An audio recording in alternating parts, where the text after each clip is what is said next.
Welcome to Wedding BFF. My name is Kait Schmidt and I am your host. As a self-taught wedding planner and owner and chief planner for Celebrait by Kait, I am passionate about creating wedding days that are memorable and tangibly feel like the couple that is being celebrated. On this podcast, you will hear from myself and other guests tips on planning, mindfully creating a day that not only looks but feels good, and how to budget your way to the wedding day of your dreams. Now let's get to discussing your day, your way. Hello, welcome back to Wedding BFF. Today I have a fabulous panel of local Milwaukee wedding planners. These women are powerhouses in the market whose attention to detail, client care, and passion has created lasting memories for countless couples. I've been lucky enough to be in their orbit for a few months now with an invaluable and very active group chat. Let me tell you, between the ability to discuss and bounce ideas off each other, as well as having a safe space to vent, we embrace collaboration over competition and have just a ton of fun between all of our differing experiences with different weddings and therefore differing viewpoints. I have so much respect for these women and cannot wait for you to learn more and hear about their take on some very important wedding budgeting questions and topics. Welcome to Wedding BFF, Heather, Veronica, and Krista. Drew, Hawley. Hi. Welcome. And we have Drew too, who is the lead wedding and event designer for Flowers for Dreams in Milwaukee. And is absolutely fabulous. So he'll be leading our conversation. Drew, feel free to tell us a little bit about you, and then we can get started with some of the questions for the panel. Hello, ladies. Oh my gosh, I feel like I'm among Milwaukee planner royalty. This is fabulous. So happy to be here. My name's Drew Hawley. I work as the lead wedding and event designer with Flowers for Dreams. So if you can dream it, I can make it happen. And I can do it on a budget if I need to, which is a perfect segue into what this lovely podcast is going to be about. So that's a little bit about me. More importantly, we're going to go into what each of these lovely ladies can bring to the wonderful planning community and talking about a budget. So to kick things off, I think we should do a little intro to get to know each one of our lovely planners. I'm looking for just like a brief intro of what your planning company is, the number of years it's been in the industry, when you started your company, and maybe a favorite wedding trend that you love, and a wedding trend that you would love to see go away. So to kick things off, let's start with Heather. Hello, friends. Well, my name is Heather Farr. I am the owner of Heather Farr Events. I have been in the industry for pretty much my entire adult life, so about 18 years now, which is wild. I started off literally doing like banquet serving and bartending and have literally moved all the way up through college and everything from like banquet captain to venue manager to catering sales manager. And then in that midst, I got married, started family, wanted a little bit more flexibility in my life, and decided to start a business when I had a 3-year-old and a 1-year-old. Do I recommend that? I won't give you my honest answer about that, but it has worked very well for me personally and my family. So I started my business 8 years ago in 2016, yes. And I also have an 11-year-old and a 9-year-old son, 2 boys. I'm married. I live in Franklin near Whitnell Park. And I love having my cake and eating it too, being a very present mom and doing what I love for a living. So that's what I love. My favorite wedding trend right now, this is going to be very generic. I love seeing people do what is authentic to them. That is a trend. You like it, do it. You don't like it, don't do it. Your mom says that you need to do it, but it doesn't feel like you, don't do it. So my favorite trend is people doing them in life and in weddings. My least favorite trend, I would say, maybe this is a sensory thing because I have ADHD. I hate the glass clinking. When I was at my wedding, I disbarred it. I said no. I got on the microphone and said no. So that has been my least favorite wedding trend for many a year, and it shall continue. Great. Thank you, Heather. Sure. Let's go to Krista and see what she has to say. All right. So I'm Krista. I am the owner of Weddings with a Twist. I started my business towards the end of 2011. So it's been over 12 years now. And let's see here. Favorite wedding trend. I'm really loving the live painters. Another thing I do like is kind of a little bit to Heather's point of if you don't want to do it, don't do it. I like that couples are being a little unique, sometimes opting out of the grand march, or maybe just doing it just the two of them versus like making their whole set of 20 wedding party do it. So I like seeing people kind of making that their own as well. I'm trying to think of trends I don't like. It's hard to think of it on the spot. It is hard. And it's also hard because it's like you don't want to like yuck someone's life, yum, or whatever. Very true. Very true. Krista loves everything. Perfect. I'll let you know if I think of one. Beautiful. Love that. And I like that you're calling out utilizing local artists because they always need the work and the money. So yes. I also think that's a great trend. Yes. Thank you, Krista. Welcome. Veronica, tell us more about you. Hi. Hello. Hi, everyone. Hi, I'm Veronica. I'm the owner of Veronica Rose Planning.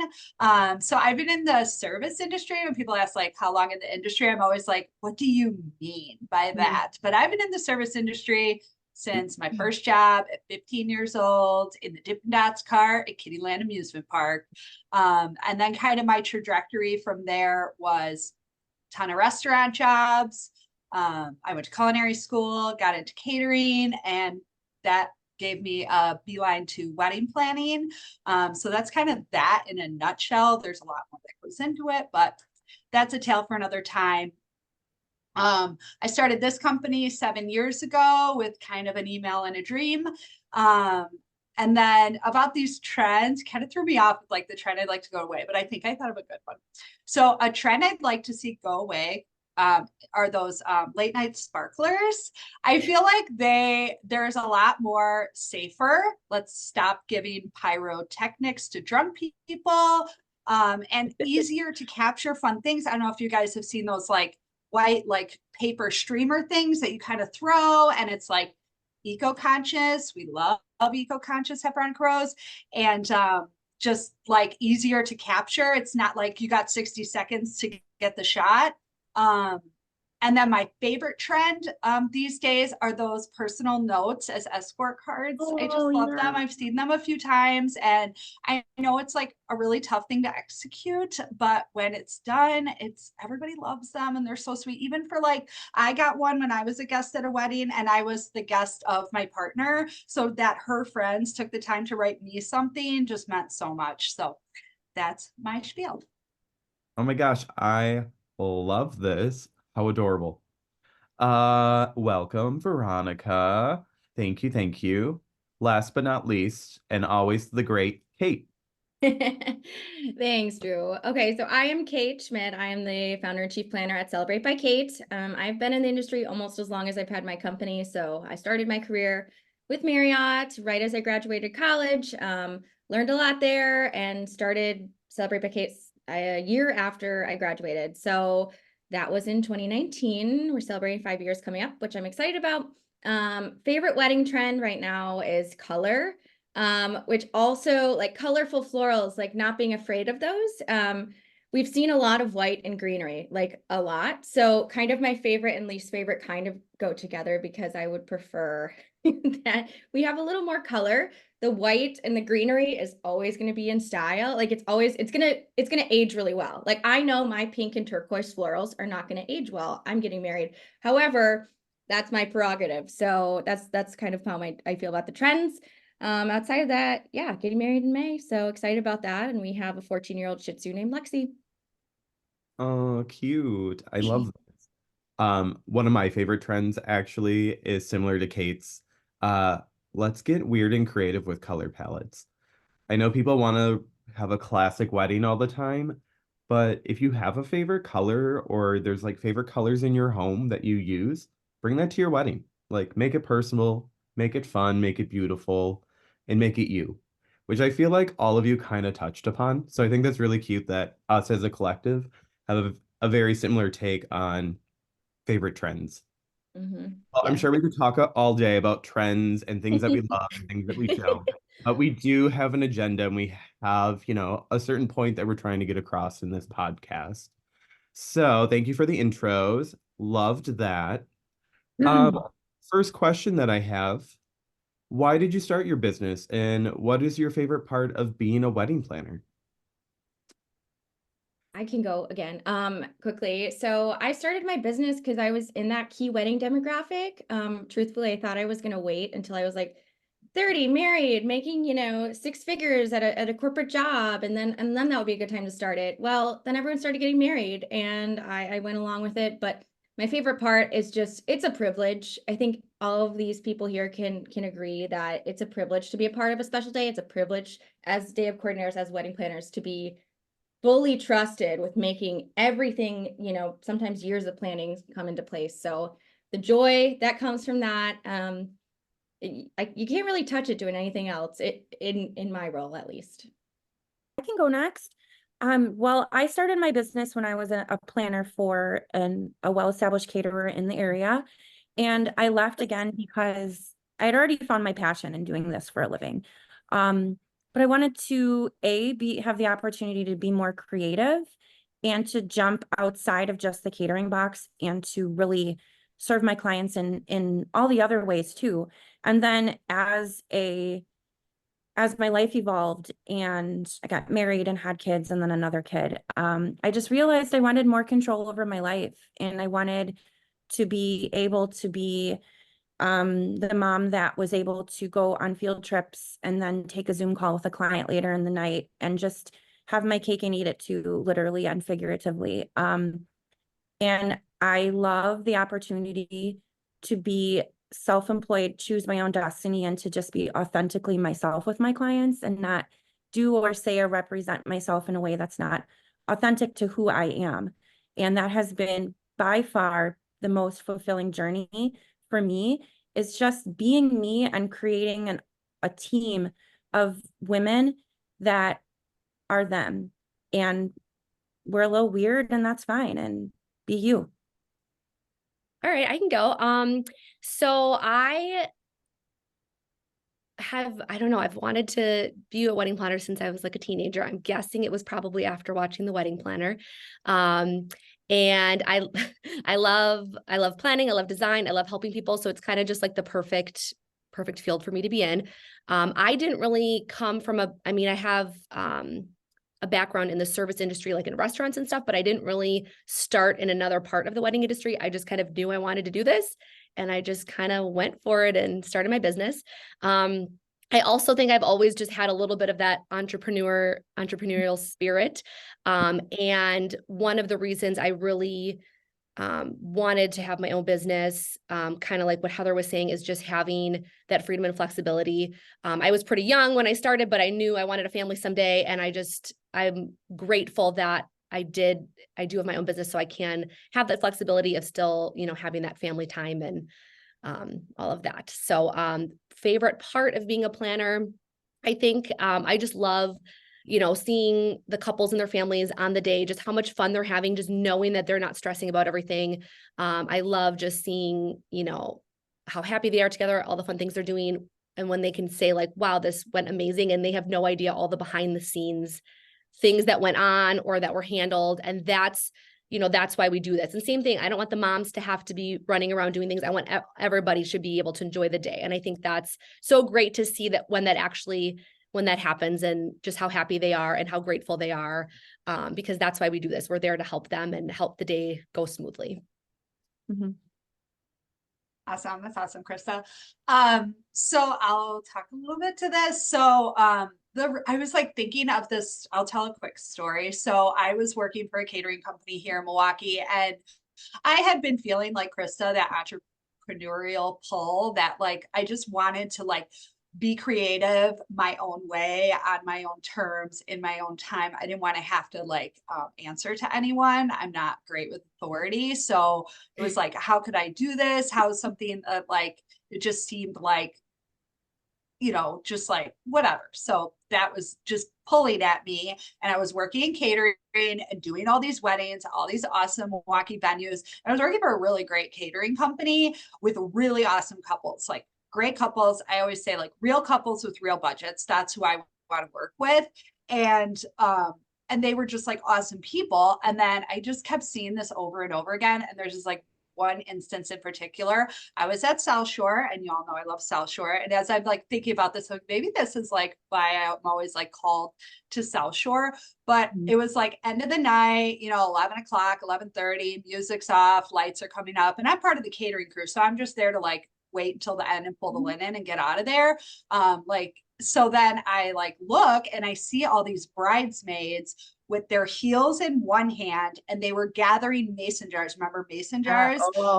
Gathering mason jars, you know, and hobbling, like kind of like, you know, wacky hobbling along, grabbing these mason jars with their heels in one hand. And I saw that, and those people were so nice. Like I still remember that couple. They were so nice. Their wedding party was so nice. And I was like, why don't they have someone here to put those mason jars in boxes? Really, it was that simple. And I was like, I want to do that. I'm going to take a stab at that and like see how it goes. And you know, it's 7 years later, and I've like grown and evolved, and it's and I still work with real couples with real budgets, and I love it. And then yeah, and so that's kind of like my why.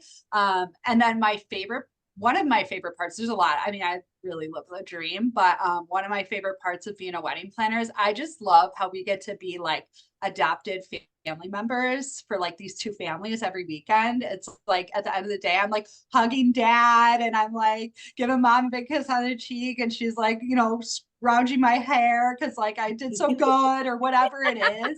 And then even like further from that is when you get like it's such a blessing when you get the opportunity to do like a siblings wedding, and you get to have that like family reunion moment, and it's like just super fun. So that's mine. Oh, I love it. Real quick, because I feel like everyone in the wedding industry has a favorite wedding movie. Mine is My Best Friend's Wedding, starring Julia Roberts.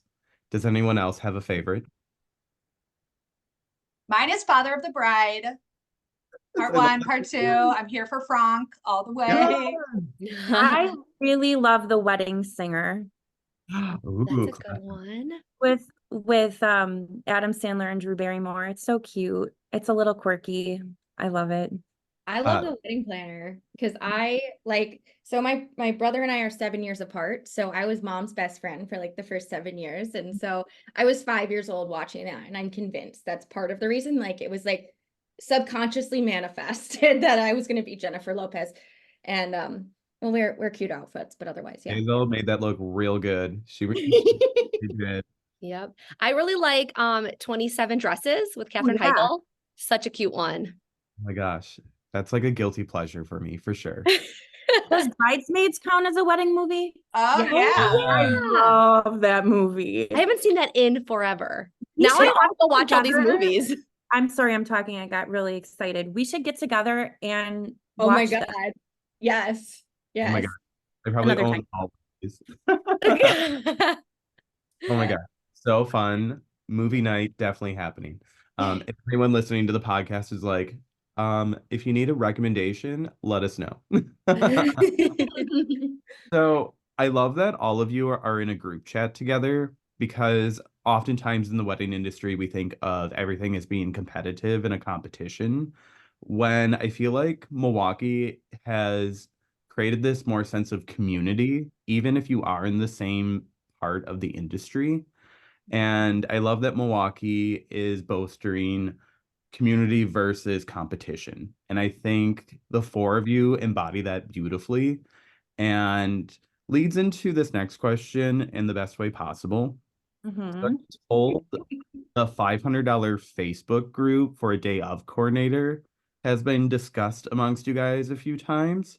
So I'd love to hear your honest take on this and what pros and cons could be from this kind of concept. I will take the lead on this because I have thought long and hard about how to say this in a way that is respectful to everybody. So I'm just going to go back to my PR degree and tell my parents I used my degree today in effective. Number one, I want to say about this community over competition thing, it is really true. One of my absolute favorite moments in every week during wedding season is I wake up on Sunday and my children and husband know to leave me alone for a little while because I'm tired and my body hurts because I'm old. And I look at Instagram and I see what all my friends did the day before. And I literally am not hating on them. I'm like, dang, Krista, fire. Dang, Kait, you're awesome. Veronica, wow, that was gorgeous. Drew, oh my God. Then I'm like texting Veronica, did you see what Jackie did yesterday? Stunning. You know, I literally, it gives me life. I love it. I'm inspired by all of you and all of my friends in this industry. So I wanted to say, give that caveat first and say, there's room for everybody. There's business for everybody. We all started somewhere. Let me tell you, when I first started, I did not know what the heck I was doing and I did not charge enough, but I learned. So I'm not hating on new people because you got to start somewhere. And I'm also not trying to hoard all the business for myself because that would not be a good idea. But I'm a data nerd. I study everything. I study time investment. I study money investment. I study overhead. Every wedding we do, I study time down to the minute. And that is because I want to make sure that the business is making money, that I can pay my people a livable wage, which is very important to me as a business owner. That is really important to me. They're giving up their Saturday night. I wanted to make it worth their while and want them to feel good about being there. I want to make sure I can keep my lights on in my house and that my kids can eat. So all of those things mean that I have to be very, very strategic about how much we charge as a company because I know how much time and energy goes into each package we offer. So that said, the time studies that I've done over the past 8 years of business have shown me that really to do the wedding coordination job right, it's truly not day of coordination, that it must start about a month beforehand. We do 60 days out because that's what we feel is right for our business model. And truly, by the time we make the first touch with the client at the 60-day mark, to the time that we are packing the gifts in the father of the bride's SUV at the end of the night, team all in about 40 to 45 hours of labor. And I truly believe that that cannot be sacrificed to do the job well. So again, not hating on anybody, but I guess I'm wondering how anybody does 40 hours of work for $500. So if you're listening to this as a new planner, I'm not hating on you, but honey, check your time, track it, see how much you're making by the hour. You're not going to love it. And then you're going to increase your prices. And also couples, ask why it's so low. Very valid. Know your value is what I gathered from that. And do the math. I always say math is hard. Math is not my strong suit, but it pays off. I agree. When I started, like the first wedding I ever did, I did for a friend and I did the whole 9 yards and I did it for free because I was like, okay, I got to build my portfolio. And then the second wedding, I think I booked it was like $700 or something like that. Things are a little different over here now, but I think the longer if you stick with it, you'll be just fine. But at first, we're talking about this Facebook group because it gets flooded. Like if someone in a specific group is looking for a day of coordinator, you will see, I don't know, 20 to 50 comments, and that's totally fine. But it all comes down to like time versus money and knowledge and experience. And I was that person a while ago. So I think, and all of us were at some point. But sometimes it's a little frustrating, like how are they doing that? But then we have to remind ourselves that enough goes around for all of us.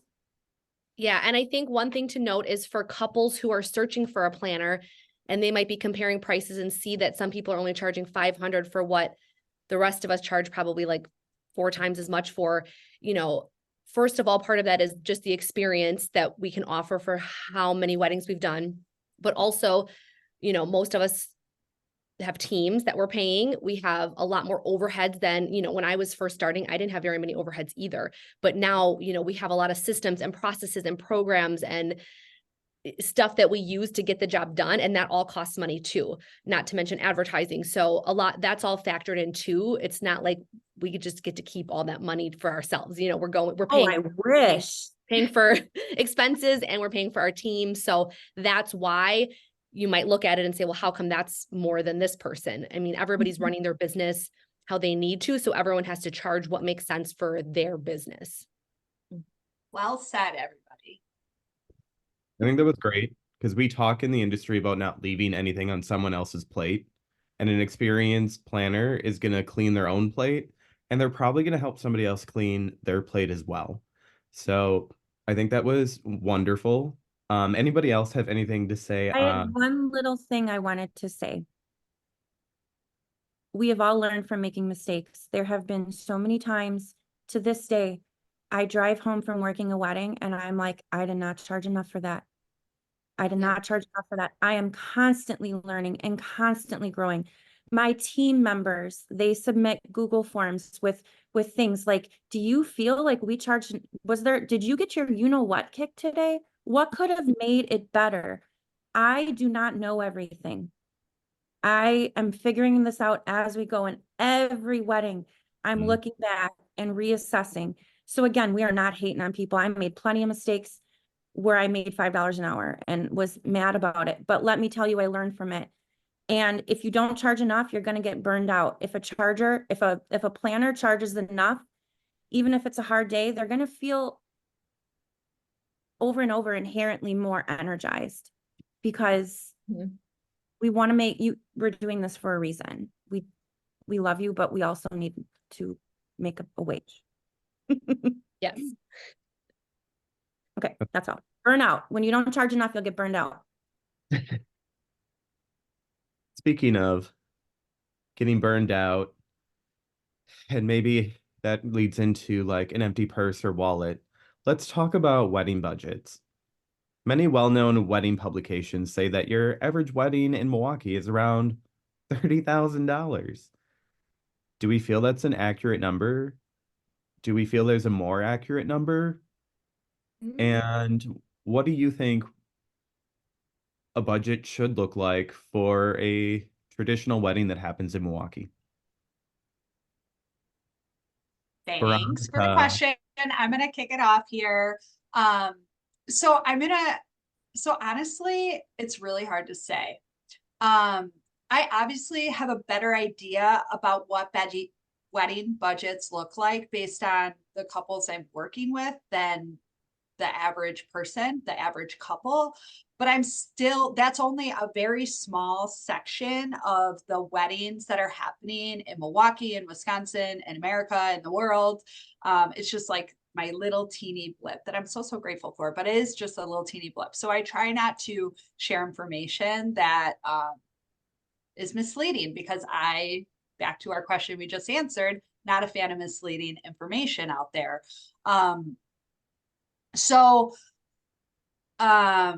Okay, so with these sources that we're referring to, I'm always interested in like, who answered this question? What did the survey look like? What, it's usually, again, like just like my small section, I could pull my couples and get something maybe dead on or completely different, because then also there's so much to say about when you're looking at wedding budgets, what exactly are we looking for? Like there's another,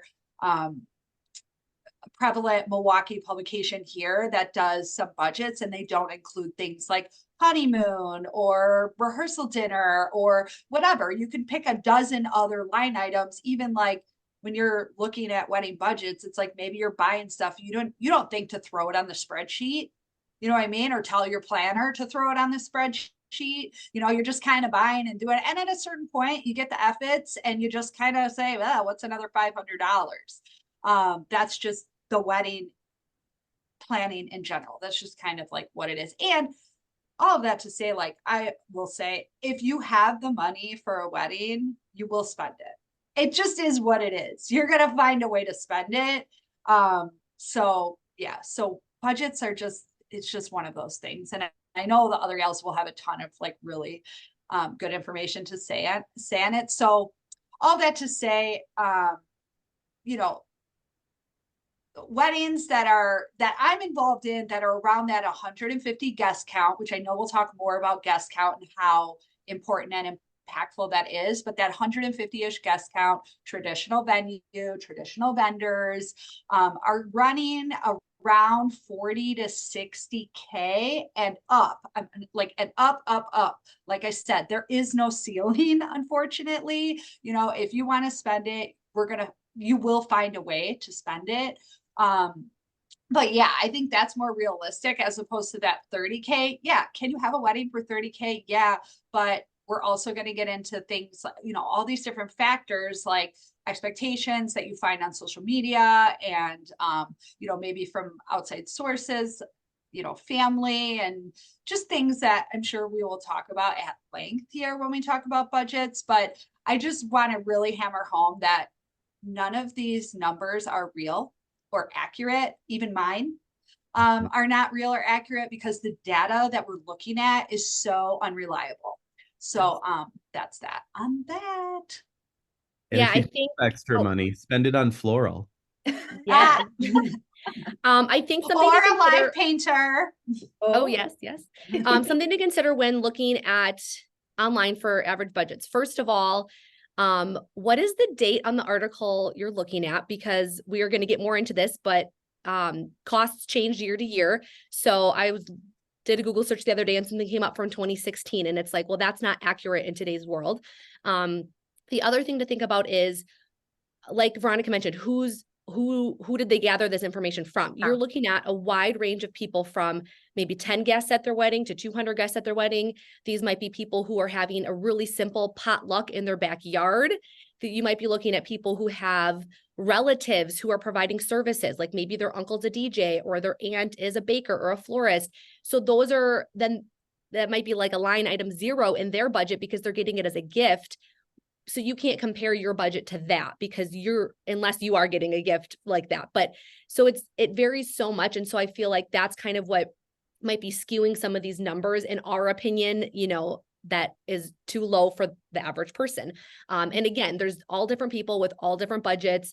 There are going to be people who are all across the board. I would say for me, the couples that we work with, around that 150 guest is going to be around 50 to 60,000 average. And that I say average because that's kind of the general basic good quality vendors, but it's nothing crazy. I'm not talking anything crazy over the top either, as far as like, you know, decorations or anything like that. So that's what I have to say on it.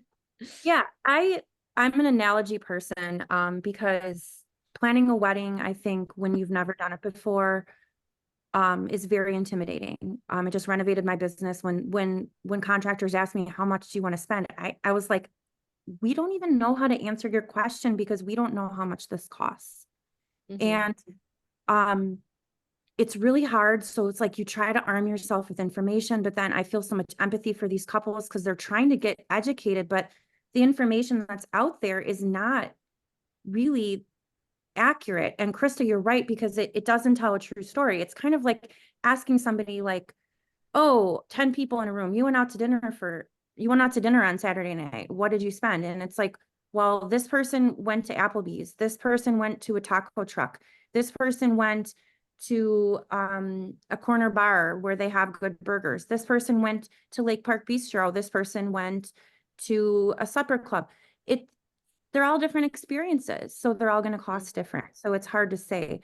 I say as a company, 150 person budget, full service vendors, quality experienced vendors, same as Krista, somewhere between 50 and 60K and up,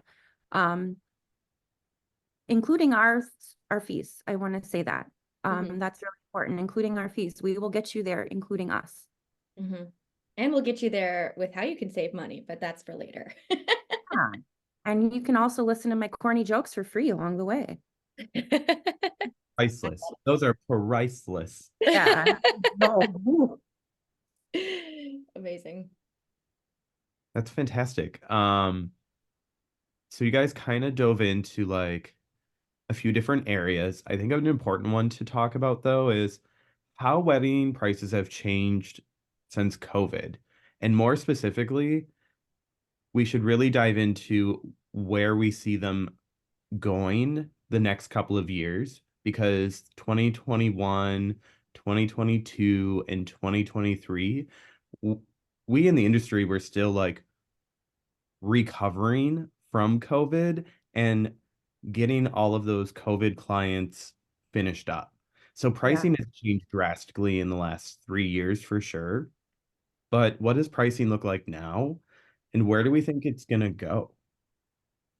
I'll kick this one off because again, data nerd at your service. I again have a lot of numbers, a lot of spreadsheets, I save things, I reference old things that we used to do. And when I was preparing for this, I was going back in our full service plan budget breakdowns, all the way back to like 2018. And it makes me ill to say this because again, coming from a place of empathy, I'm a real person that has bills to pay and need to eat and drive my car and stuff. It's doubled since 2018. And it's really hard. The biggest increases obviously come since 2021. We all know the world we live in right now. We all shop for groceries. My grocery bill for a family of 4 with 2 tween boys that eat like adult men and a slightly bougie taste is more, that's my fault. It's more than my mortgage. And I mean, your vendors are being affected by these inherent fixed costs, and it's not predatory. I promise. It sucks. Food, labor, fuel, electricity. We all see our household bills going up like crazy. So unfortunately, the wedding industry, it's just a magnified example of that. I'm really hoping it stabilizes a little bit. I am hopeful. What I am doing as a planner to help my clients is I am inflating their budgets so I can give them good news later, hopefully, instead of bad news at the end. So I'm trying to be proactive. So I'm sending it to them, and I'd rather have sticker shock on the front end so they can prepare than sticker shock on the back end when you are so busy and so stressed and your bandwidth is low and you're crying and you're like, where are we going to get this money from? No, let's get it. And then guess what? If you have extras, let's book you some excursions on your honeymoon because I just got my travel agent license. Perfect. Heather with the real facts. Love it. Ryan, keep it real. Krista, Veronica, Kait, thoughts? I don't have a ton to add. I think, everything Heather said is accurate. I do know one thing we were chatting about earlier was that with the change in sales tax, that jumped up pretty high. So that's definitely going to impact the cost of things this year and going forward, just because that's just that extra tack on to all your food and flowers and not all vendors, I guess, have sales tax, but a lot of yours are going to. So that's going to, I guess, depending on the wedding location or the location of the vendor, how all that works, anything in Milwaukee, of course, is going to be jumping up quite a bit. So just another thing to keep in mind. And to clarify, City of Milwaukee is different than Milwaukee County. Yes. Both have come. Both have went up, but Yes. the City of Milwaukee is definitely the highest. Yes. And we're, again, empathy. You couples that are getting married right now this year, you got. Yeah, I'm having a blast with my 2024 wedding. Let me tell you. It's just not fair and it's hard. And tax is not a fun thing to spend money on. It's like having to get a new furnace on your house when you really want to renovate your kitchen. Mm-hmm. An analogy. One other thing I'll just throw out here, and we might circle back to on some of the other questions, is not to, obviously we're biased, we're all wedding planners. We think wedding planners are an essential business in the wedding industry.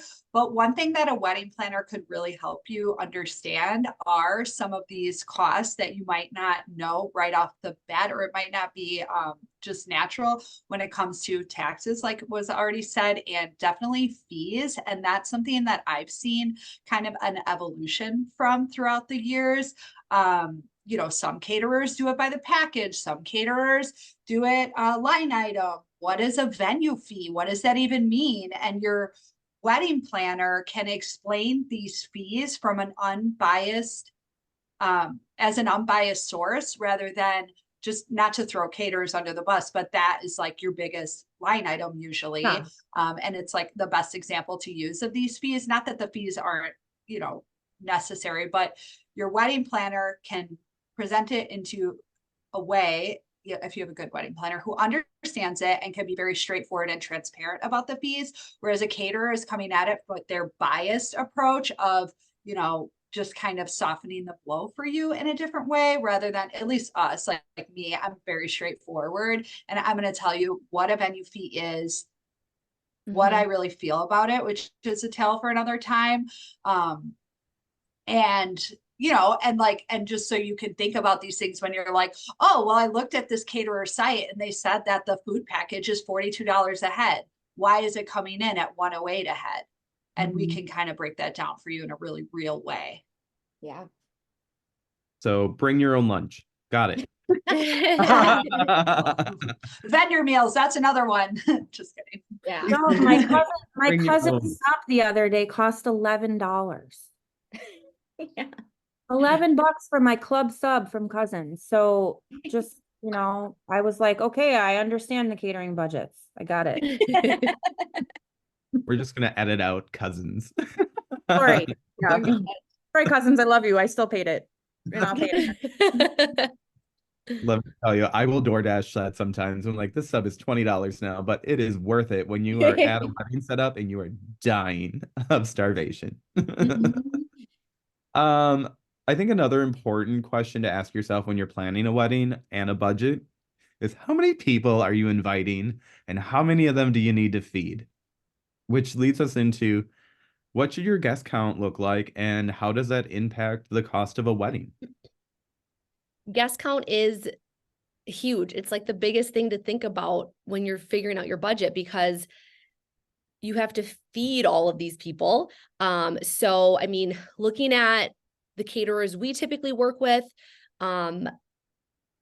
per person cost, I would say is going to be average around $100. It's, you know, I see anywhere from like 70 to 120. Now this is, keep in mind, full service catering companies. That's, you know, that's usually what I'm working with.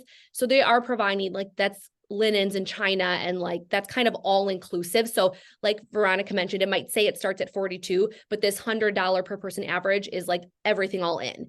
So thinking about that, if you're, you know, 100 people versus 200 people, that's a huge difference right there.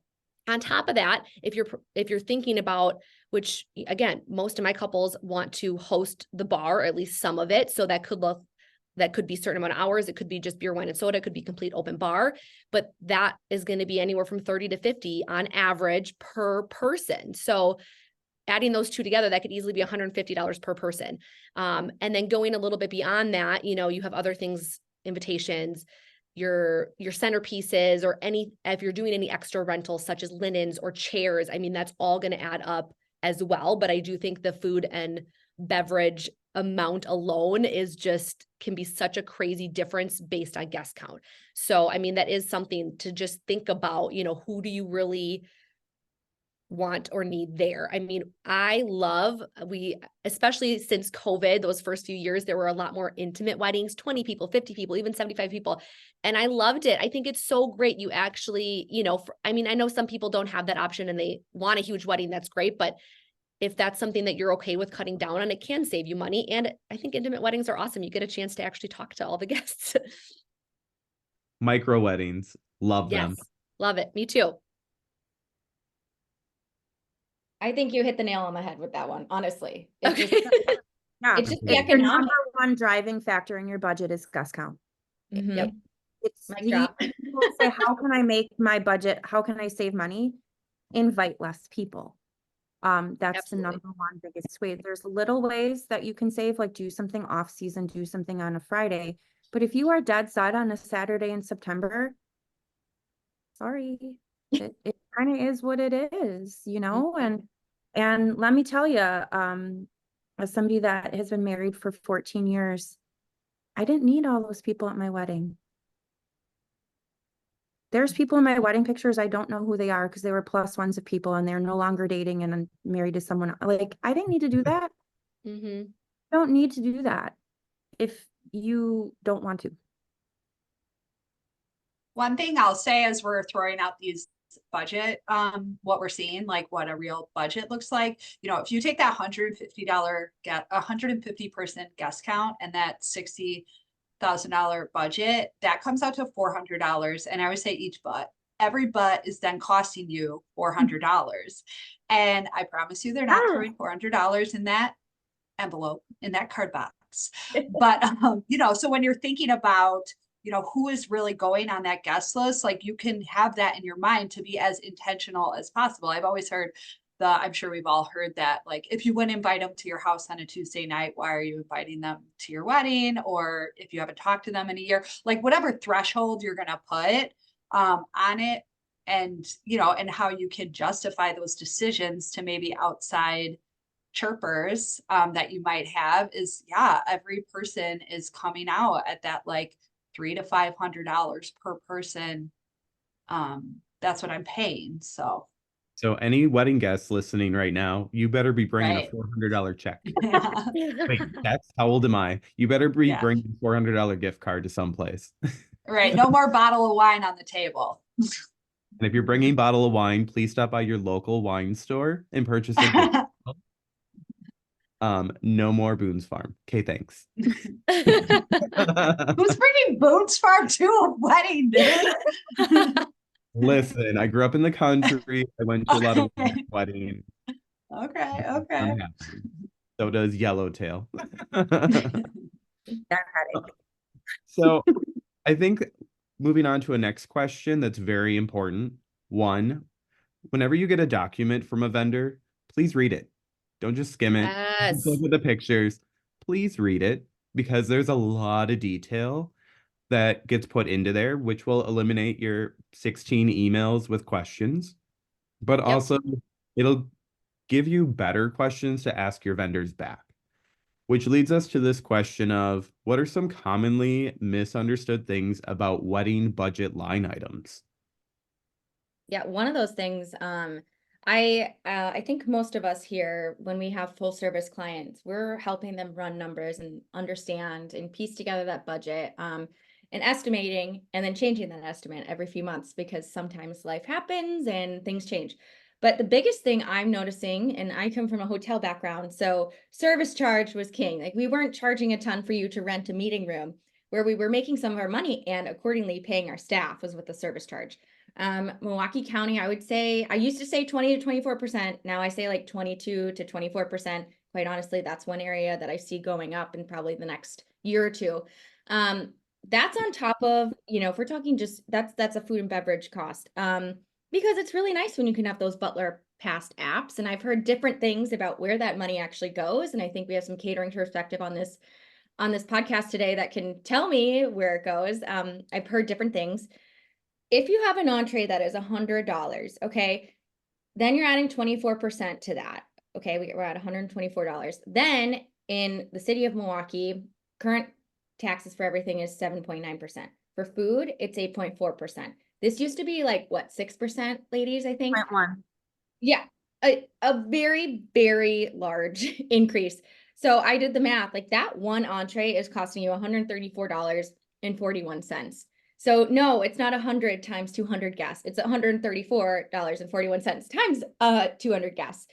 That number changes significantly. That's one thing that I have to explain to my clients. It's not something that's negotiable. Like, I think I want to point that out.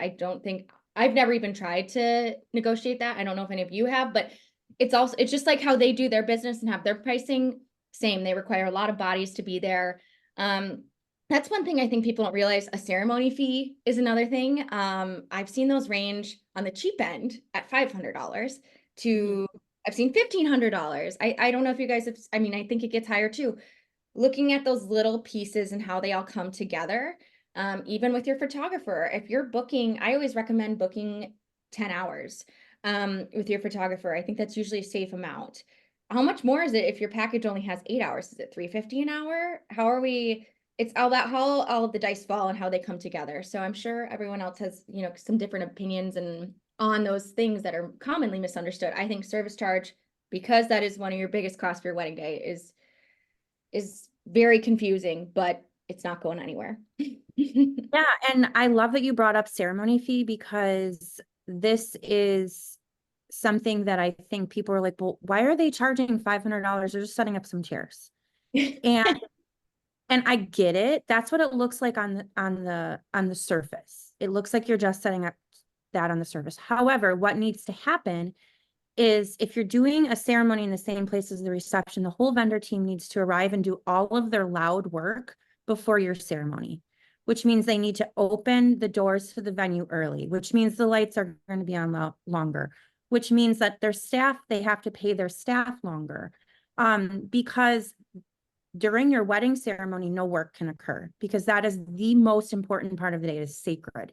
So all of the loud work, and let me tell you, it's loud, has to happen before your ceremony. So essentially you're adding on 2 hours or an hour of labor time where people are standing around being quiet during your ceremony out of respect. You don't want clanging around. You don't want the kitchen clanging dishes and setting up things. And no, that has to happen early. So they have to arrive early. So truly it's protecting the sanctity of your marriage ceremony. That's what And it is. too, because they have to flip the room, and that's a whole nother process. Even just for us as planners, even for florists. Yeah. The benefit to the client is that nobody is making obnoxious clanging noises during your wedding ceremony. Triggering Heather. And to clarify, those standing around sometimes are planning the flip that's going to occur, or are doing something else that you don't know about. So they're not just standing around. Right. They're being respectfully quiet while they're doing it. Speaking of line items, how do we feel about tipping vendors? That's a hidden line item. I was actually just going to say that I didn't necessarily want to get into the whole thing, but service charge is not the same as a gratuity. And I think that is one of the things that people always don't understand or assume. And there's just a lot of questions about it. But again, we don't have to get into all the details, but that's something a wedding planner can obviously help you navigate as you're figuring out those line items, as you're figuring out vendor gratuities. I mean, we have a whole document we share with our couples about all of that to help navigate it. So. And there's one thing this is really important. There's one thing that every single person in the wedding industry will agree upon, because tips are something that there's so much gray area. There's no gray area about the power of leaving reviews. Yes. Listen, do it. That's non-negotiable. Yes, give your people a great review, and that's really powerful too. Very, yes. Next podcast, tipping toxicity. Should we tip? Should we not? I love it. Great. I think another great question that needs to be talked about when budgeting is some of the myths that come with budgeting. There's definitely things that we've been told we should do, we shouldn't. Thanks to Pinterest and TikTok, we have even more things chirping in our ears about what we should do. Tell me about a few of these like budget myths that you think are out there.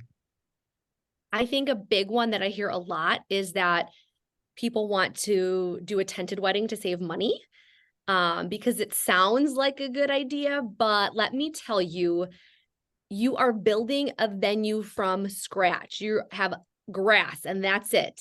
I mean, you have to bring in a tent. You have to bring in dance floor, potentially full floor, tables, chairs, linens, draping. You have to have lighting, because otherwise once it gets dark, you can't see anything. You most likely you're going to need generators. You're probably going to need to bring in a bathrooms. You got to think about trash cans. I mean, there's so many things. It adds up quickly. And also just from a logistical standpoint, it's a big undertaking. Again, great to work with a planner for something like that. Another thing I've seen, if it's going to be a backyard tented wedding versus like in a park or something, I have had couples or families do this, whether it's at the couple's house or maybe their parents' property. I've seen people undergo huge landscaping renovations because they want everything to look so perfect for the wedding. They're redoing things on their house, they're redoing things in their yard. I mean, think about all the money and time that's going into that as well. So definitely not simple or necessarily a cheaper. A lot of times it's going to be more expensive because there's just so much that goes into it. I can tell you the floral budget doubles for sure. Yes, you need more because you're just working with the blank canvas, blank space. I For think that that's such a fantastic point, that when you're looking for venues or determining what you want to do, sometimes a more expensive venue that has more built-in decor or built-in value actually saves you money, because there are some venues in town that truly don't need a lot. And it's like, okay, well, this venue fee is a lot more, but we'll save on all these other things that we don't need to invest in. That's a good point. I think sometimes you look at it from a big picture where you're like, like, let's just say Villa Terrace. It's literally, you could show up there in a white dress from J. Crew, and put some candles on a table and serve some Domino's pizza, and your guests would be like, this is gorgeous. I'm not saying you should do that, but some places just have so much built-in character. Yeah. Yeah, those are great points. And another myth I was thinking about, kind of like a mini myth, is I see a lot of couples who, in an effort to save money or be eco-conscious, again, we love eco-conscious couples over here, they try to repurpose like friends or family members decor, or they, buy a Facebook marketplace or whatever it is. They want to, DIY decor, whether that be centerpieces, arch, or maybe even like building stuff, making stuff, whatever it is, they want to DIY it. And I think the myth on that, the mini myth, is that I'm going to save all this money. And the myth I'd like to debunk there is that not that you won't save money. You can save money. We love saving money. Like at Veronica Rose, we love saving money. And we love spending money in a really smart way. We like to spend smarter over here. And we help you do that. But it's just those items that you're going to DIY, if you are the couple that wants to have, hands-off wedding day, which a couple can only have a hands-off wedding day. But then when it comes to family, friends, stuff like that, like we've already mentioned, like if you want those people to have a hands-off wedding day, which I think is important as well, you have to pay someone to service those items. If you don't have those items, products, services coming from a vendor who's servicing them, you have to pay someone to do that. Here, like, we offer those services. We charge extra, we offer those services, and we kind of bill that hourly. It depends. We have different ways that we do that. So what I like to say is, like, if you think I'm going to save $1,000 because I'm going to buy all of these pillar candles on Facebook Marketplace, cool, awesome. Saving $1,000 is fun. I'm going to come in and tell you it's not going to quite be $1,000 savings. It's going to be less than that because you have to pay someone, again, to service those items. It's still going to be cost savings. And back to, we love cost savings. I just like to debunk the myth of, really how much cost savings is really valuable there. And I know Heather is a big proponent of also factoring in, and me too. I totally agree. Your time, your effort, your energy, the schlepping, the getting it there. If it's one of those, there's so many logistics. If it's one of those venues that's same day in, same day out, how are we doing that? Do we have the car space? There's just so many things that go into it, aside from saying porch pickup on Facebook Marketplace. It's just not that easy. 100%. Like, I feel like 2024 for me is the year of couples where they're both in their medical residency. And these poor people are literally not seeing each other for days on end. They are working 72-hour shifts. They do not have time to go to 9 different Goodwills to source things. So for them, their pain point is time. So it's all about finding your pain point. If your pain point is money, trust me, my pain point is money plenty of times. My kids are they're like, how come your kids are always wearing name brand clothes? Guess what? Poshmark. But So I'm not hating on that, but it's about your pain point. If you don't have time to schlep around and then, find all those things, rent. It'll make your life easier.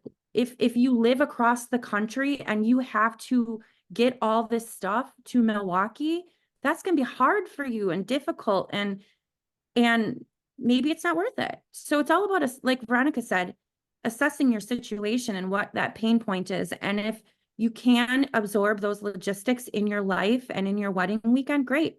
If not, renting is also very eco-conscious.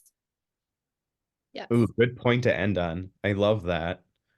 From the floral perspective, there are two myths that need to be talked about. Baby's breath is not cheaper. It's more expensive. Oh, How's that? And faux floral or silk blooms are not cheaper either. They're an everbloom, so they're probably double or even triple the price. So Wow. just a little perspective from the floral industry that I commonly see is the baby's breath and the faux floral. Both are going to increase your budget. I want to touch on that too quick. Something borrowed blooms. Okay. I ran the cost for my client. They were interested in that. It was virtually the same to rent Kait florals. So, and I get that question often because we're all looking for ways to save money. I get it. I'm looking to do it with my own wedding, but just as Drew said, even not even buying them, like renting them is still very expensive. And you're in charge of those things too. You have to transport them. We can put it in your SUV, but what happens after that? Have to UPS them back. You're assuming liability. That's where you need to read your line items. yes. Let's talk more about Pinterest and TikTok and how they have an impact on wedding planning and budgets.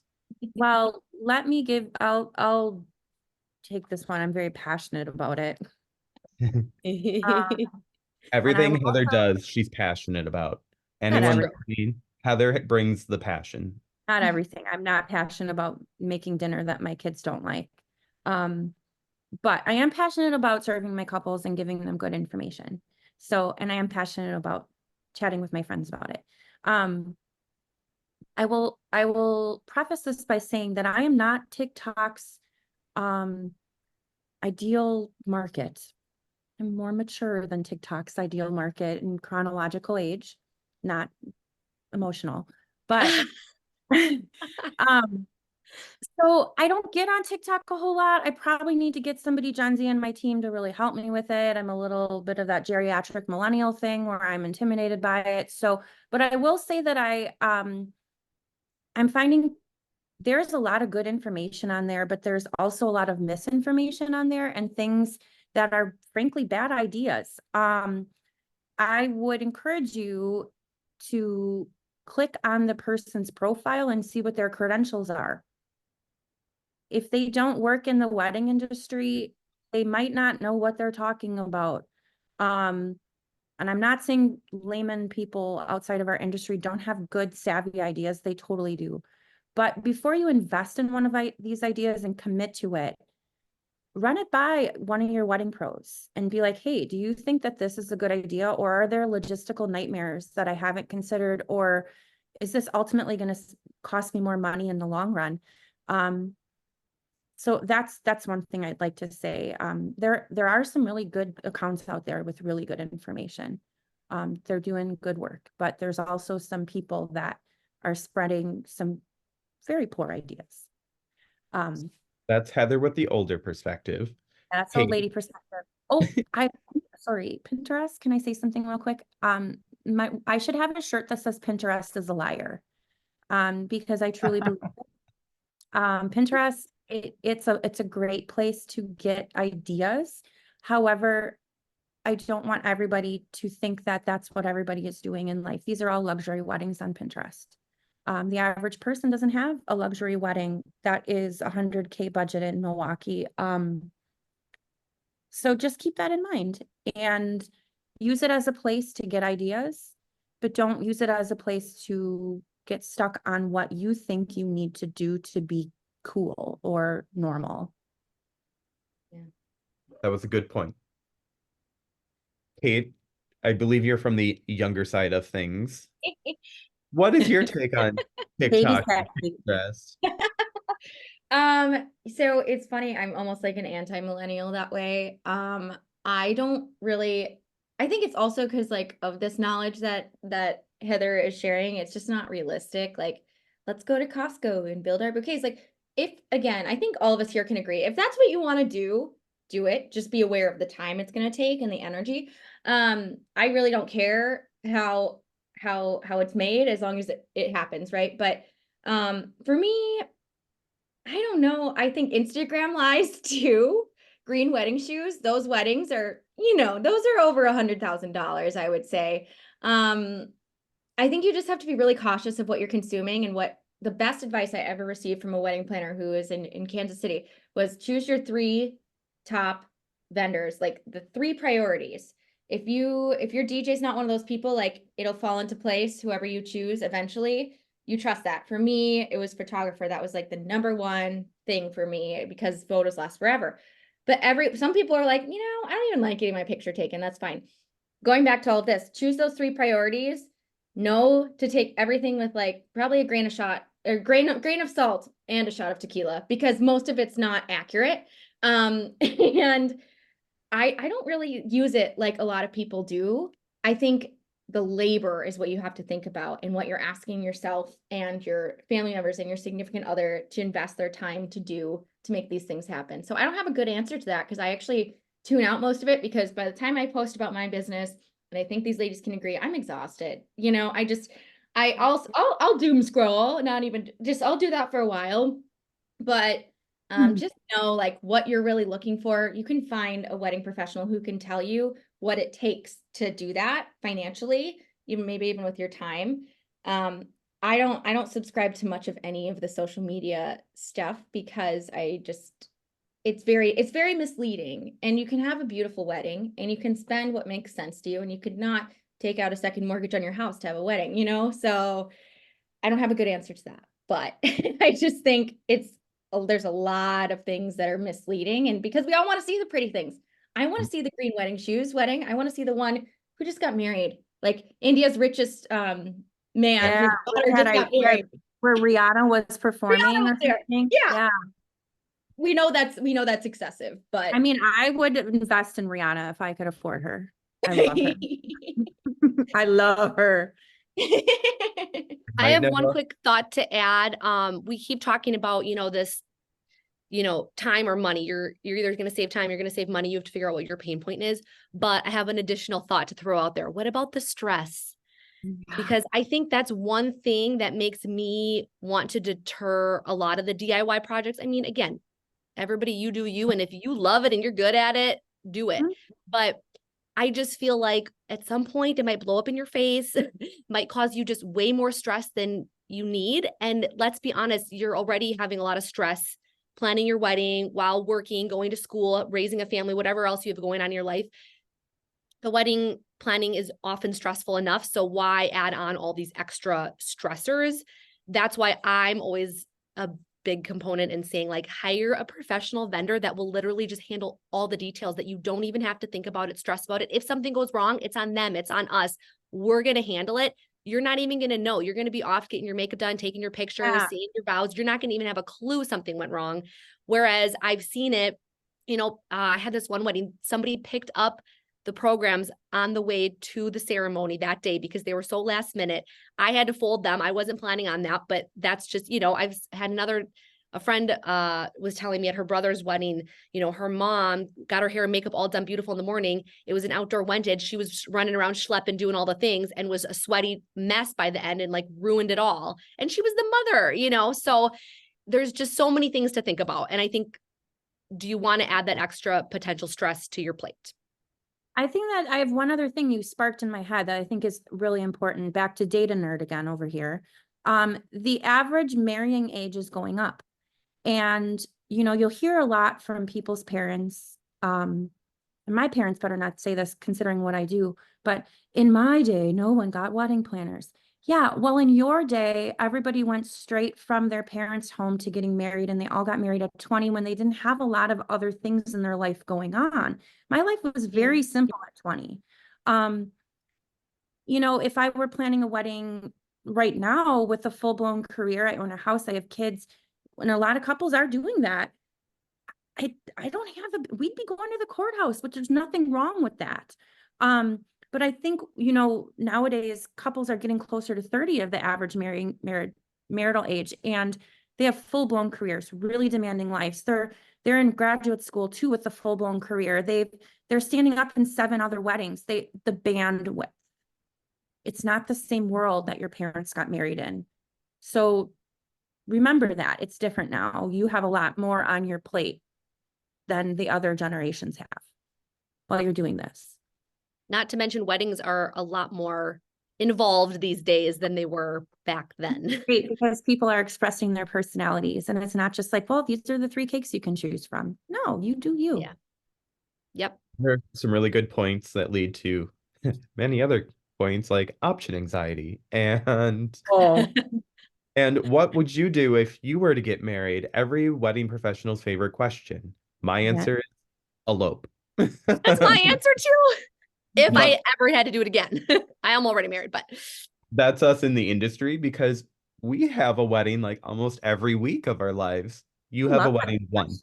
yeah. 2 of our people here are getting married in the next couple months, and then 2 of our other people here have been married for a while. So I think our frame of reference is different. Very much. That's true. One big thing I'll just say about I am getting married this year. And one thing that has been just hammered home throughout my own personal planning process is planning your own wedding does not make you a wedding planner. Not even a little bit. It doesn't even, like, obviously, like, what I do does help in my own wedding planning, but it's 2 totally different lanes. Like, you can't really, I mean, people do it and there's a lot of people out there that do it, but it's not a straight line from planning your own wedding to wedding planner. It's like I said, 2 totally different lanes. That's a great segue into one of our last questions, which is, can you explain the difference between a venue coordinator, a wedding planner, and a wedding coordinator? I would say the wedding day for me, and I'm going to assume you guys can agree on this, disagree if you want. The wedding day looks the same no matter what package you booked with me. We are providing flawless service. We are thinking of everything. We are taking care of, there's always that one guest. We're doing all of those things. But how I explain it when people are like, what's the difference between this day of coordination package? Because I have a couple, how much time we spend together and how much support you get. That really is what it comes down to with how our business is modeled. I would say the biggest thing with a venue coordinator too is like, they're at the venue. I want to clarify, they're not there. We usually get there anywhere from 9:30 to 11 o'clock is kind of the schedule that CBK has. Like, they are not there while you're finishing up your makeup. That's not their job. So they don't have to do all those things. They don't have to make sure you get on the party bus on time. They don't have to make sure that the rings are in the right place, different things. And there's a wide variety. I've seen different venue coordinators do different things. Some are more hands-on than others. I see a lot of boundaries with those too. I was never in that profession. And I think Heather maybe was. Yeah. So Heather can speak to the true difference, because you thought initially like, oh, wedding planning is a natural transition. I think you had told me once. Yeah. I've actually done all 3 of these jobs. And I currently do 2 of them. And I am of the school of thought that wedding planning and wedding coordination are 2 different things. If you take a look at our Instagram, you will see that we credit ourselves sometimes as planner and the vendor group, and sometimes as coordinator. I will not take credit, and this is our business model. When we are the coordinator, that's not our design. That is not our plan. We are coordinating and executing the wedding that someone else planned. So I strongly feel for our business model, because we do about 50% full service planning and design, and 50% wedding coordination was executing the wedding that someone else has planned and designed. We feel as though it's a misrepresentation of our services if we aren't very clear about what our role in the day was. So when you see us when you see us crediting ourselves as planner, that's because we were the full service planner and designer for that wedding, and we also coordinated it. When you see us crediting ourselves as a coordinator, that's because we did not design, plan, or execute. We just executed that wedding and made it amazing at the end. So for us, in our business model, we make a strong distinction. Both are extremely valuable services. They are both very different from venue coordinator. Venue coordinator does not work for you. They work as the couple. They work for the venue. They are paying attention to the venue's logistics, the lighting, the bathrooms, security. They are not going to run to Walgreens for you if someone has horrible heartburn or gets stung by a bee, or your dessert table collapses. This happened to us last year, and 300 mini cheesecakes go on the ground. They're not going to solve that problem in an hour. They're going to be like, sorry, got to keep an eye on the bathrooms. So again, venue coordinator is so important. We love you. I did the job. But I came into the career transition thinking that it prepared me to be a full service wedding planner. And I think it gave me a lot of good background information, but there are so many things that I didn't know that wedding planners did.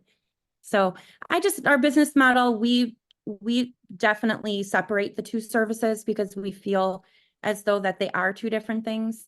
We are there for our coordination couples throughout the planning process. If they need help with the timeline or vendor recommendations early on, heck yeah. But if you want help with design, that's going to be an add-on service because it's something that our full service planning clients get. So that's kind of how we run over at HFE. Yeah, I do it the same way as Heather at Weddings with a Twist. We also kind of separate between the planner and the coordinator. The same exact thing you said is how we work it because we don't want to misrepresent our role.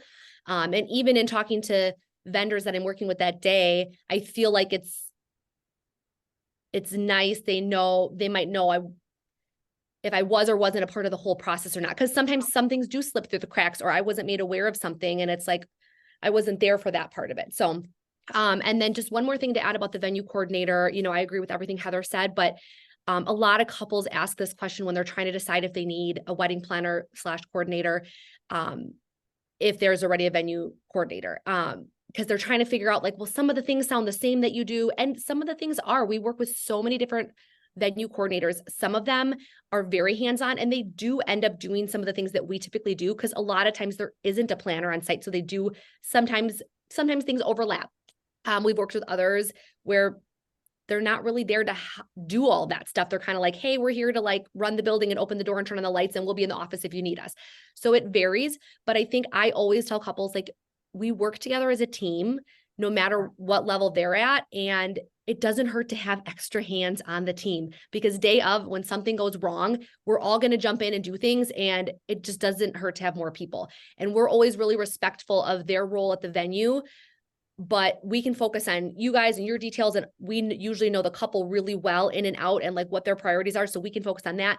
The venue coordinator can focus on all the venue behind the scenes and logistics. And then we team up on things too, to make sure that everything is done, and we jump in and help each other when needed too. So it's never a bad thing to have both. And you can plan A, B, and C. However, your planner has lived A through Z. So they're ready for whatever is going to happen that day. So just kind of a finishing thought to keep in mind, you can plan all you want for any scenario, but your planner has definitely done it already. So they're well equipped for whatever scenario might happen. We have one last question that I think is probably the most important question. And for those of you that are still listening, this is the one you want to listen to closely. How can hiring a wedding planner help couples with their budget? I think I have good thoughts on this because it's something I really pride ourselves in as a company, that we will keep you in budget or as close as possible, including our fees, for our services. And how we do that is by spending a lot of time learning what really makes our couples tick and what their priorities are, so we know where we can pull from.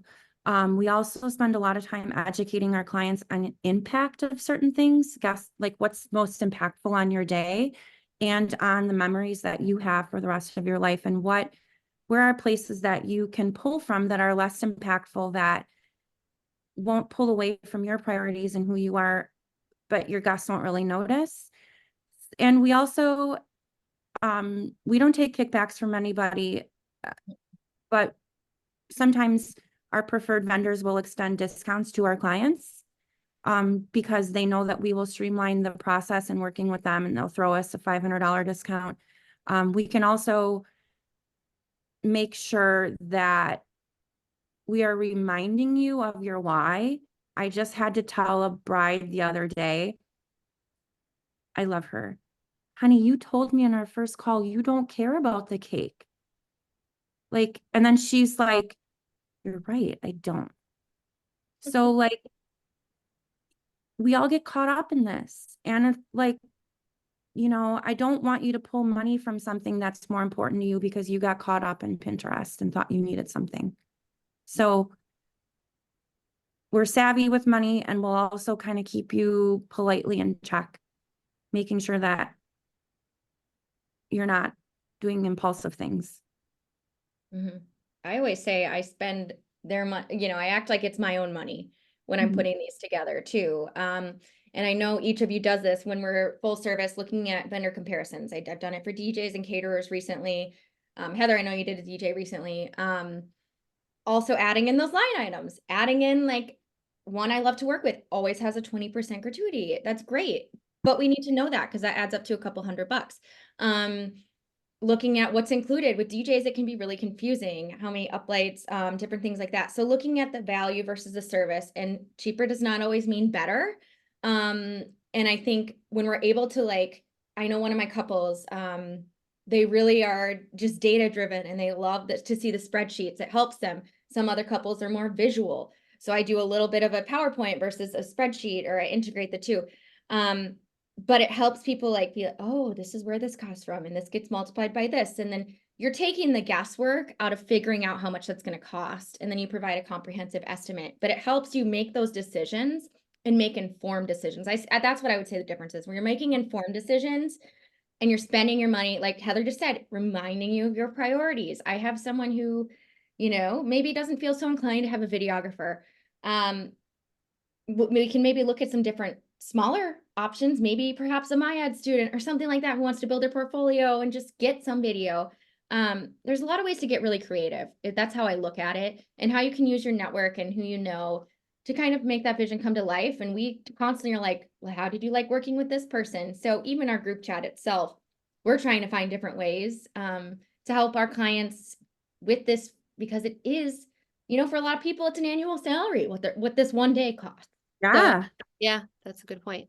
I think one thing too is, a lot of times couples will, you know, we get a quote for something. It's like, they ask me, is this a typical cost for this? So as a planner, we can easily say like, yeah, this is pretty much what this kind of thing runs. Like going around and checking 20 other places for a cheaper thing, that it's not going to make sense. This is just what this costs.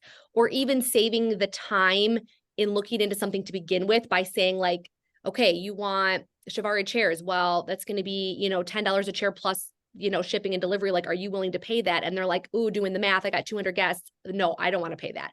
So just being able to know some general numbers or ranges right off the bat, I think can just save a lot of time and just provide a lot of information. And I think, like to Kate's point about being creative, there definitely can be ways to be creative to save money and do things differently. But I think too, we can, you know, we have so much experience that we can shed light on. I don't think that's the best area to cut, you know, like that could be a nightmare. Like this is not an area to cut costs, but maybe this other area I think would work well. So I think, again, I've been in business 12 years. I've seen so many things go well, so many things go wrong. So it's invaluable to be able to share with somebody who's doing this for the first time and has never seen any of this. That's a great point. From an outside perspective, as a non-planner and as a florist, planners not only save you money and time, but they also ensure that you're getting quality and they're creating moments that matter. So if you're looking for those special moments, but you also don't want to spend a ton or you want to stay on a budget, a planner is definitely a great place to start. And as I always say, you do still have to live after the wedding. Like the life doesn't stop once the wedding's done. So a planner keeps that in perspective. As you've heard from each one of these talented planners on the podcast today, they all have lives outside of wedding planning, and they keep that at the forefront of everything that they do. So hire yourself a planner and then reach out to Drew for floral. You got the monopoly. Selfish plug. Drew's on my short list. On my short list, a fave florist. Same. Oh, this has been wonderful. We could probably talk all day about every subject that ever happens in the wedding industry, but that's why podcasts happen in different episodes. So I am going to hand back the mic, as they say, to Kait to summarize. It's been wonderful chatting with all of you and learning more, and I'm looking forward to the beautiful weddings that we create together. Oh my gosh. Yeah. Thanks, Drew. You're the best. Thank you, Drew. Lastly, guys, let's share your social handles. I'm sure people want to follow all of you or resonated with something you said. So I'll start with me because mine's spelled weird. It's Celebrait by Kait. It's at CELEBRAIT, the word by, and my name Kait, Kait. That's where you can find me. And this is Wedding BFF Podcast at Wedding BFF Podcast. Heather, where can they find you? HeatherFarrEvents.com with an S at the end. Pretty straightforward. Okay. We'd love to have you follow us. Sorry. Veronica? You can find me at Veronica Rose Planning on Facebook, Instagram, and website, veronicaroseplanning.com. And Krista? Mine's pretty simple as well. It's just weddingswithatwist.com. And then my social handles are at weddingswithatwist. Okay. If anyone's interested in more about Drew and Flora. Yes. My personal Instagram is at Drew and Crew 2. So it's DREW, the letter N, Crew, number 2. Otherwise, Flowers for Dreams is a wonderful florist to check out if you just need an inquiry form to figure out how much floral costs, or if you want talented designers that work with any budget. And you guys are in Milwaukee, Chicago. Is it Detroit too? Detroit as well. Minneapolis or no? We had a lovely pop-up in Minneapolis, but we are starting to ship bouquets within the Midwest. So something to keep an eye out for if you're listening from not in the direct area that we are providing services. Something that'll be coming in the near future. Yay. Fun. Well, thank you everyone for joining us. I cannot wait for this to be edited and to share. I feel like, none of us held back, and I think that's what some people need to hear, and that's exciting. So I'm excited for everyone to get the different nuggets of information out of this. I'm glad we could bring just a palatable approach to budgeting because it's really scary and sometimes ugly to even think about, and just the adjacent topics that came up. So thank you for being here, and I'll talk to you all soon. Thanks for listening. I'm thrilled that you joined us today. Feel free to check out CBK on Instagram at Celebrait by Kait, spelled CELEBRAIT, by, and my name Kait, Kait, as well as various other online channels where we share our sparkle with the world. Thanks again for joining your Wedding BFF. Cheers to your day, your way.